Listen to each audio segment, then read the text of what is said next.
नमस्कार दोस्तों, मैं हूं पंकज राय और आप देख रहे हैं दिव्य ज्ञान चैनल। आप सभी का हार्दिक स्वागत है। सबसे पहले मैं आप सभी से हाथ जोड़ करके क्षमा चाहूंगा कि कल मैं अस्वस्थ रहने के कारण आप लोगों को लाइव वीडियो नहीं ला पाया और आज आपने देखा कि थोड़ी देर पहले मैं जुड़ा था आपसे 8 बजे या 8:05 पर, लेकिन मैं जुड़ नहीं पा रहा था, इंटरनेट की प्रॉब्लम आ रही थी। तो मैं उसके लिए बहुत शर्मिंदा हूं और मेरे पास कोई शब्द नहीं है क्षमा के लिए। तो प्लीज हो सके तो मुझे क्षमा कर दीजिए उस गलती के लिए और मैं अपनी तरफ से पूरी तैयारी करूंगा। लेकिन आज ये वीडियो मैं बना करके अपलोड करूंगा। आपसे उम्मीद है कि आप उसे ऐसे ही पसंद करेंगे जैसे पहले पसंद करते हैं। तो चलिए, आज की वीडियो में जो टॉपिक पर मैं लाइव वीडियो बना चुका हूं, जैसे संज्ञा पर, सर्वनाम पर और कारक पर, इन तीनों विषयों से रिलेटेड कुछ प्रश्न हम देखेंगे। आज की वीडियो यहीं रहेगी, आज इतना तक ही सीमित रहेगी। कल की वीडियो में मैं आपको लाइव क्लास लेकर के आऊंगा क्रिया और उसके प्रकारों के बारे में। तो चलिए आज की वीडियो देखते हैं। पहला प्रश्न है, निम्नलिखित में से कौन सी भाववाचक संज्ञा है? तो देखिए, नेता जो है वह जातिवाचक संज्ञा में आता है, क्योंकि हम किसी भी नेता को नेता कह सकते हैं। लाल किला जो है, लाल किला शब्द भी व्यक्तिवाचक संज्ञा है, यह भाववाचक संज्ञा नहीं होगा, क्योंकि लाल किला एक विशेष इमारत का नाम है। ऐसे आ जाइए, स्त्री, हम किसी भी औरत को स्त्री कह सकते हैं, तो यह भी जो है जातिवाचक संज्ञा का शब्द है। हमें चाहिए भाववाचक संज्ञा। तो यहां बुढ़ापा जो है वो बूढ़ा से बुढ़ापा बना है। बूढ़ा शब्द जो है जातिवाचक संज्ञा का शब्द है और उसमें आपा लगा करके, आपा प्रत्यय लगा करके बुढ़ापा शब्द बना है, तो भाववाचक संज्ञा है। दूसरा प्रश्न देख लेते हैं, निम्नलिखित में से कौन सी जातिवाचक संज्ञा है? चंडीगढ़, आतिथ्य, शिशु और चौड़ाई। चंडीगढ़ एक विशेष शहर का नाम है, तो यह व्यक्तिवाचक संज्ञा होगा। आतिथ्य जो है भाववाचक संज्ञा है, ठीक है। अब यहां देखिए चौड़ाई, चौड़ा जो है वह विशेषण शब्द है, उसमें ई प्रत्यय लगा करके चौड़ाई बना है, जातिवाचक संज्ञा का शब्द नहीं होगा, ये भाववाचक संज्ञा है। शिशु देखिए, शिशु यानी छोटा बच्चे को हम शिशु कहते हैं और यह जातिवाचक संज्ञा का शब्द है, क्योंकि हम किसी भी बच्चे को शिशु कह सकते हैं जो छोटा है। तीसरा प्रश्न है, निम्नलिखित में से कौन सी जातिवाचक संज्ञा नहीं है? जातिवाचक संज्ञा नहीं है वो देखेंगे हम। फल, मनुष्य, बाइबल और लकड़ी। फल जो है जातिवाचक संज्ञा है, मनुष्य भी जातिवाचक संज्ञा है और लकड़ी भी जातिवाचक संज्ञा का शब्द है। लेकिन बाइबल जो है विशेष पुस्तक का नाम है, इसलिए जातिवाचक संज्ञा का शब्द नहीं है और हमें नहीं वाले पर टिक मार्क करना है, तो सी विकल्प जो है वह सही होगा। चौथा प्रश्न देख लेते हैं, हिरणों का झुंड वन में निर्भय घूम रहा था, रेखांकित शब्द संज्ञा का भेद है। तो हिरणों का झुंड वन में निर्भय घूम रहा था, रेखांकित शब्द संज्ञा का कौन सा भेद होगा? यहां झुंड शब्द को रेखांकित किया गया है, आप देख सकते हैं ये रेखांकित किया गया है। व्यक्तिवाचक संज्ञा है, समुदायवाचक संज्ञा है, भाववाचक संज्ञा या जातिवाचक संज्ञा है? तो गौर करिए, झुंड से हमें एक समुदाय का बोध होता है, इसलिए यह समुदायवाचक संज्ञा हो जाएगा। क्योंकि हिरणों का झुंड, यहां पर हिरणों के ग्रुप के बारे में बताया जा रहा है, एक शब्द से जो झुंड है यह हिरणों के समूह का बोध करा रहा है, इसलिए समूहवाचक संज्ञा होगा। आइए पांचवा प्रश्न देख लेते हैं, संज्ञा या सर्वनाम के जिस रूप से क्रिया के साधन का बोध हो उसे कहते हैं। संज्ञा या सर्वनाम के जिस रूप से क्रिया करने के साधन का बोध हो, यानी जिसके माध्यम से क्रिया हो या जिसकी सहायता से क्रिया की जाए, यानी कर्ता जिस चीज की सहायता से क्रिया करता है उसे हम कौन सा कारक कहेंगे? अब यह प्रश्न देखिए, अभी तक ये जो 4 प्रश्न थे वे तो संज्ञा टॉपिक से रिलेटेड थे। पांचवा प्रश्न जो है यह आपका कारक से रिलेटेड है। तो कर्ता जिस चीज की मदद से क्रिया को करता है उसको क्या कहते हैं? क्या उसको कर्ता कारक कहते हैं? नहीं, उसे संबंध कारक नहीं कह सकते, डी विकल्प भी गलत है। उसे अपादान नहीं कहते, बल्कि उसको कर्ण कारक कहते हैं। जैसे राम ने रावण को बाण से मारा, तो राम ने किस चीज की मदद से रावण को मारा? बाण से। तो बाण क्या हो जाएगा? कर्ण कारक। तो राम ने कौन सी चीज की मदद ली? तो जो बाण है, बाण भी संज्ञा है, तो चाहे वो संज्ञा हो या सर्वनाम हो, ठीक है, उसके जिस रूप से कर्ता द्वारा कोई मदद लेकर के क्रिया की जाती है उसको हम कर्ण कारक कहते हैं। छठवां प्रश्न देख लेते हैं, में किस कारक का विभक्ति चिन्ह है? ये जो में है ये किस कारक का विभक्ति चिन्ह है? तो आप जानते हैं में और पर जो है वह अधिकरण कारक का विभक्ति चिन्ह होता है। यह आपको कारकों की विभक्तियां याद करनी पड़ेगी, विभक्तियों को कारक का चिन्ह या परसर्ग भी कहते हैं। आगे आ जाइए, सातवां प्रश्न, शब्द के जिस रूप से क्रिया के आधार का बोध होता है उसे कहते हैं। उसे हम क्या कहते हैं? शब्द के जिस रूप से क्रिया के आधार का बोध होता है, यानी जिस आधार पर क्रिया की जाए, संज्ञा का वह रूप क्या कहा जाता है? तो उसे हम अधिकरण कारक कहते हैं। अधिकरण कारक की विभक्ति होती है में और पर, जैसे जैसे लिखा गया कि बंदर डाल पर बैठा है, तो बंदर किस चीज पर बैठा है? डाल पर। ठीक है, तो डाल जो हो जाएगी वह संज्ञा शब्द है, और डाल क्या कर रहा है? बैठने क्रिया को, यानी बैठना क्रिया है, उस क्रिया को क्या कर रही है? आधार दे रही है। तो ये जो डाल है यह क्या हो जाएगी? अधिकरण कारक। तो शब्द के जिस रूप से क्रिया के आधार का बोध होता है उसको हम अधिकरण कारक कहते हैं। ठीक है, मैंने एक उदाहरण भी आपको दे दिया। आ जाइए 8वां प्रश्न देख लेते हैं। सैनिक घोड़े से गिर पड़ा, वाक्य में रेखांकित पद का कारक है। यहां देखिए घोड़े को रेखांकित किया गया है ब्लू कलर से, तो घोड़े से गिर पड़ा, कौन गिर पड़ा? सैनिक। सैनिक क्या हो जाएगा? कर्ता हो जाएगा। ठीक है, गिर पड़ा ये क्या हो जाएगी? क्रिया हो जाएगी। अब वो कहां से अलग हो रहा है? घोड़ा संज्ञा है, ठीक है, लेकिन यहां से किसी चीज का अलग होना पाया जा रहा है। सैनिक यहां से गिर रहा है, तो ये कर्ता भी नहीं होगा, कर्म भी नहीं होगा, कर्ण भी नहीं होगा, इसको अपादान कहते हैं। ठीक है, अपादान की विभक्ति भी से होती है जैसे कर्ण कारक की विभक्ति से होती है, लेकिन अपादान में यही फर्क होता है कि अपादान से कोई चीज अलग होती है। अपादान वह संज्ञा शब्द होता है जिससे कोई चीज अलग होती है। ठीक है, यहां पर घोड़े से सैनिक का अलग होना पाया जा रहा है, सैनिक घोड़े से अलग हो रहा है। जबकि कर्ण कारक में क्या होता है? वहां पर जो से लगाया जाता है, वहां पर से इस सेंस में लगाया जाता है कि जिसकी मदद से या जिस चीज की सहायता से या जिस साधन से कर्ता कोई क्रिया करता है या जिस साधन की सहायता से क्रिया की जाती है उसको कर्ण कारक कहा जाता है। कर्ण और अपादान में दोनों में की विभक्ति से होती है। हाँ, हालांकि कर्ण कारक में एक और विभक्ति प्रयोग की जाती है के द्वारा, ठीक है, जो कि अपादान में खाली से प्रयोग की जाती है, लेकिन यहां पर से अलग होने के सेंस में प्रयोग किया जाता है। तो यहां पर क्या हो जाएगा? अपादान कारक हो जाएगा। 8वें में 9वां प्रश्न देख लेते हैं। आप कहां जा रहे हैं? यहां देखिए मैंने आप शब्द को रेखांकित किया है। वाक्य में रेखांकित पद कौन सा सर्वनाम है? आपको रेखांकित किया गया है, यानी जिससे हम बात कर रहे हैं। कोई व्यक्ति है जो हमसे बड़ा है, हमारे लिए सम्माननीय है, तो ऐसे व्यक्ति के लिए हम आप शब्द का प्रयोग कर रहे हैं, तुम नहीं कर रहे हैं। ठीक है, तो बात सुनने वाला या जिससे हम बात कर रहे हैं उसके लिए जो शब्द प्रयोग किए जाते हैं वो कौन सर्वनाम होते हैं? मध्यम पुरुषवाचक सर्वनाम होते हैं मित्रों। बी विकल्प सही होगा। 10वां प्रश्न देख लेते हैं।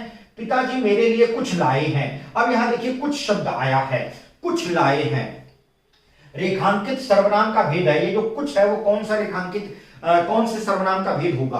क्या यह पुरुषवाचक होगा? नहीं, पुरुषवाचक तो उसके लिए प्रयोग किया जाता है जो बात करने वाले और बात सुनने वाले या जिसके बारे में बात की जाए उसके लिए जो सर्वनाम शब्द प्रयोग किया जाता है वो पुरुषवाचक होता है। निश्चयवाचक में क्या होता है? जहां हम यह वह ये वे इत्यादि सर्वनाम शब्दों का प्रयोग किसी चीज की तरफ इशारा करने के लिए करते हैं तो वह निश्चयवाचक सर्वनाम हो जाता है। अनिश्चितवाचक सर्वनाम वे सर्वनाम शब्द होते हैं जहां हमें किसी संज्ञा के बारे में निश्चितता नहीं होती या निश्चय नहीं होता या कंफर्म नहीं होता, संदेह रहता है, तो वहां पर हम कुछ, कोई इत्यादि शब्द का प्रयोग करते हैं और यह अनिश्चयवाचक सर्वनाम होता है। तो कुछ क्या हो जाएगा? अनिश्चयवाचक सर्वनाम हो जाएगा। यह संबंधवाचक, निश्चयवाचक और पुरुषवाचक नहीं होगा। 11वां प्रश्न देख लेते हैं। सर्वनाम के कितने भेद हैं? तो आप जानते हैं कि सर्वनाम के 6 भेद हैं। कौन कौन से? पुरुषवाचक सर्वनाम, निश्चयवाचक सर्वनाम, अनिश्चयवाचक सर्वनाम, प्रश्नवाचक सर्वनाम, संबंधवाचक सर्वनाम और निजवाचक सर्वनाम। तो कुल मिलाकर के 6 भेद हैं। डी विकल्प सही होगा। 12वां प्रश्न देख लेते हैं। निम्नलिखित में से कौन सा सर्वनाम का भेद नहीं है? पुरुषवाचक सर्वनाम का भेद है। जातिवाचक सर्वनाम का भेद होता है क्या? जातिवाचक जो संज्ञा का भेद होता है, इसलिए जातिवाचक ही सही होगा। इसमें पूछा गया है कौन सा सर्वनाम का भेद नहीं है, तो जातिवाचक सर्वनाम का भेद नहीं है। निजवाचक, संबंधवाचक और पुरुषवाचक जातिवाचक का भेद है। अब मित्रों ये 12 प्रश्नों के बाद कुछ मैं आपके लिए और प्रश्न लेकर के आया हूं, इसलिए आप वीडियो को बीच में बंद मत करिएगा। मैं बहुत शर्मिंदा हूं कि मैं आपको लाइव क्लास इंटरनेट की कुछ फ्लैक्चुअलिटी के कारण यानी अप डाउन की वजह से बार बार डिस्कनेक्ट हो जा रहा था, इसलिए मैं आपको सामान्य सी वीडियो बना करके अपलोड करूंगा चैनल पर, और आपसे आपके अंदर जरूर मेरे प्रति गुस्सा होगी, उसके लिए मैं क्षमा चाहूंगा। कल अस्वस्थ होने के कारण मैं नहीं दिखा पाया, और आज आप जान रहे हैं कि समस्या क्या आ रही है। आज समस्या आ रही है कि इंटरनेट सही नहीं है, इसकी वजह से लाइव क्लास होने में दिक्कत आ रही है। फिर भी आप घबराइए मत, मैं आपको ये प्रश्न आज के दिखा देता हूं। अब यहां आपको कारक पहचानना है। अब यहां आपको क्या कहना है, करना है, कारक पहचानिए। आपको कारक पहचानना है। मैं वाक्य लिख रहा हूं। पहला वाक्य है मोहन घर पर नहीं है। मोहन घर पर नहीं है। पहले वाक्य में आप सोच लीजिएगा, कमेंट लिख करके बताइएगा अगर आपको समझ में आई ये बात। तो रमेश पढ़ने के लिए विदेश जा रहे हैं। क्रिकेट मैच अप्रैल में होगा। क्रिकेट मैच अप्रैल में होगा। ये दूसरा वाक्य है। तीसरा वाक्य है कवयित्री कविता लिखती है। कवयित्री, कवि का स्त्रीलिंग शब्द है। कविता लिखती है, लिखती है। चौथा है वह सुबह जाएगा। यहां वह, यहां कविता, यहां अप्रैल और यहां घर। ये जो रेखांकित शब्द हैं इनमें आपको कारक पहचानना है। वह सुबह जाएगा,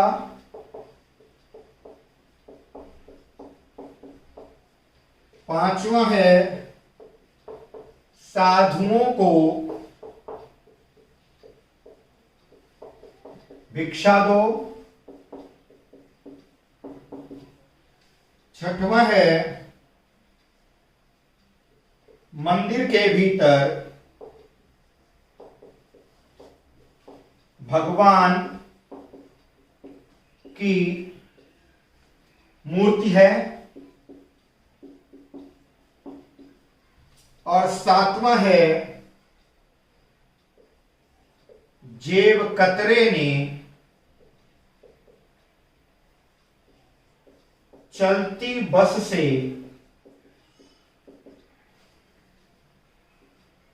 छलांग लगा दी।